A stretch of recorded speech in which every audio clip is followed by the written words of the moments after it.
Shalom, Israel, shalom. Double honors to the elder apostles who speak this truth in sincerity, who rule well, teach well.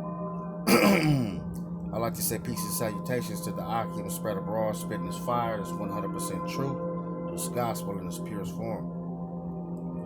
And I like to say blessings to the Aqua, the sisters that are listening and learning, sisters loyal to the soil. Shalom, Israel. Now I want to get straight to it. This is my dream. My dream. Now, this dream I had many years ago, and it just I didn't have any intentions, on really doing this dream lesson, but because of the things that were happening, you know,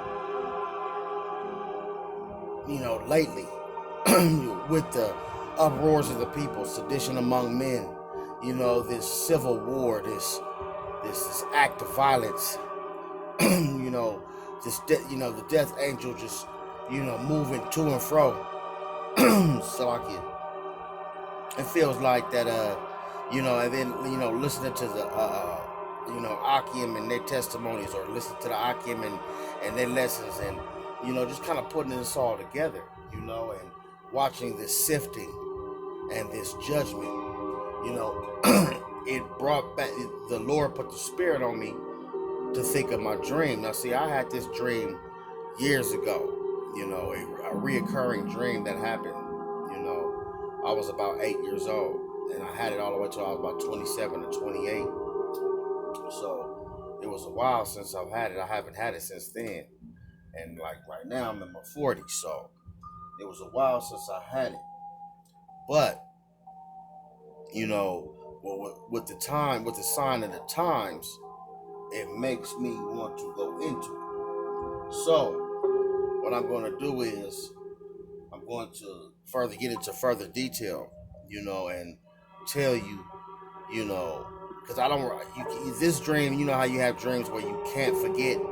These things are just really, um, they're really tattooed and imprinted, or, branded, you know, seared with a hot iron into your memory, to your memory bank. You can never forget it. So this is what this dream is like. You understand what I'm saying? So, and I can remember it from detail to detail, and I want to get, because I think it coincides, and it has a lot to do with what's going on today in today's times, and the connection not just with myself, but a lot to do with the brethren, the Akim, who speak the 100% truth, the 100% gospel, and I believe wholeheartedly that a lot of Akim have had similar dreams to this. That kind of, they didn't understand what it was then, but they might understand what it means now. But I speak for myself when I say this, that I believe that this dream, had a lot to do, for this dream from my past had a lot to do with my future.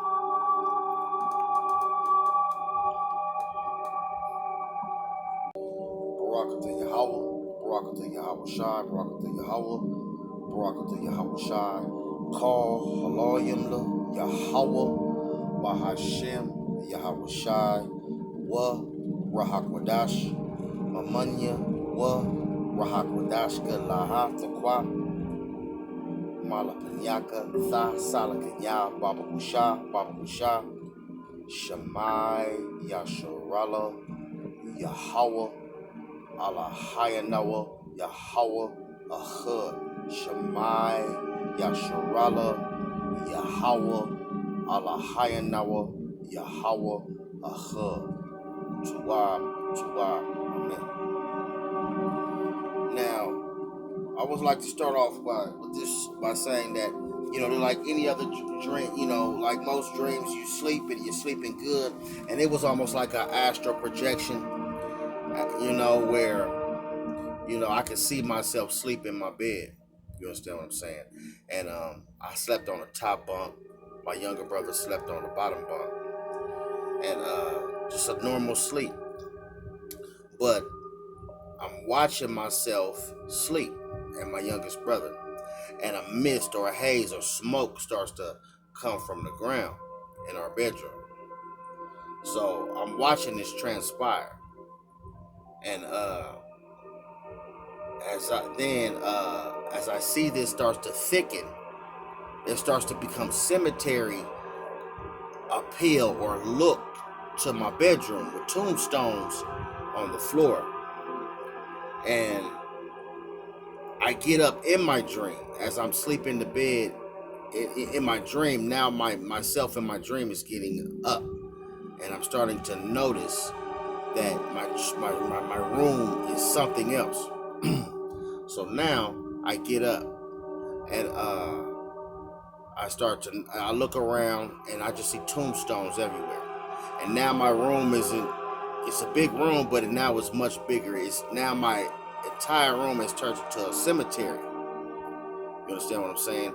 And I get up out my bed, step on the ground, and I can't even see half my legs because they're covered in smoke.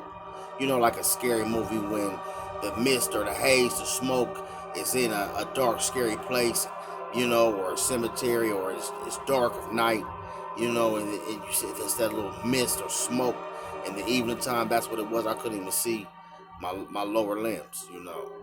And so I wake my brother up immediately, and I grab him by the hand, and we start to walk towards the room door. And we walk out, where we walking slowly out of the room in slow motion, so to speak, trying to leave the room. And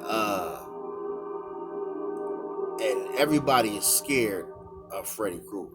Everybody is, you know what I'm saying? And that's who I see, Freddy Krueger, you know. And you can hear him chuckling. You know, that Freddy Krueger chuckle, you know?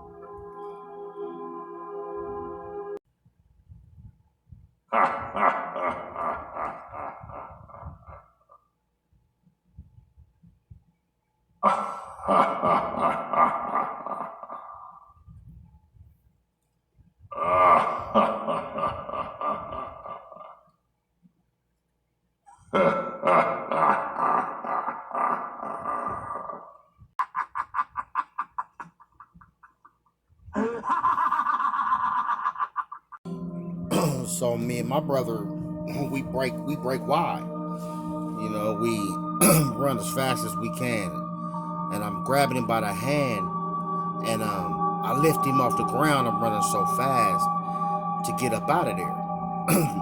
And it seemed like a long way away. So we finally make it out of the room, and I turn it in my room. It goes to the hallway. So I turned into the hallway, and my hallway was a long stretch. It seemed as a child like forever, but it was a pretty long hallway. But in my dream, it just seemed like the House of Mirrors, the House of Horrors, where it was just like the Green Mile, just a forever long distance 100-meter dash, Salakia, long stretch of a hallway. And I'm running full speed, but I'm running in slow motion. But my brother's off his feet, so I know I'm probably running pretty fast. But I got him, and I'm running, and I keep looking back. So as I'm looking back, I'm just trying to make sure that I see him. But I'm running full speed. I still got my brother. I'm holding on, and he's behind me with like flapping like a flag. I'm just being silly, but that's how it was like I'm dragging him along with me. And it seemed like, it took forever to get to the end of this hallway, like forever. So we're moving, and I'm looking back to make sure when he comes out of the door. So it seems like forever went on, and he finally hits the door, Freddy Krueger, and he's running in full stride after me, full speed, And what I get out of Freddy Krueger is Freddy Krueger was a child molester and a murderer, a vengeful spirit. You know what I'm saying? So, that's what the children of Israel were trying to avoid. That what the Heavenly Father kind of protects you from, of being harmed by, because, a lot of these children, have judgment when things like that happen to them, or it's a test, to see, how if the Most High can use you. You need strength, you know. So I'm running and I'm running and I'm running, and I finally get, closer to my front door, and it's slow motion. I'm talking about slow motion, and I'm ducking and dodging ghosts, demons, apparitions, spirits. Everything is jumping out the woodworks, little trolls, gremlins, anything you could duck. I'm ducking and dodging. Anything you could possibly think of that you see a scary movie from the 70s and the 80s, of trolls, gremlins, goops, goblins, are just jumping out everywhere. Little demons, And I take that as, all the demonic things that will happen to us through our lifetime. You understand what I'm saying? And how to avoid them and dodge them and get away from them. You understand what I'm saying? And as I'm getting through and getting past them, I finally get to my front door, and I can't get out of it. I can't get out. I'm struggling trying to open the front door, and he's getting closer, and all these demons are getting closer.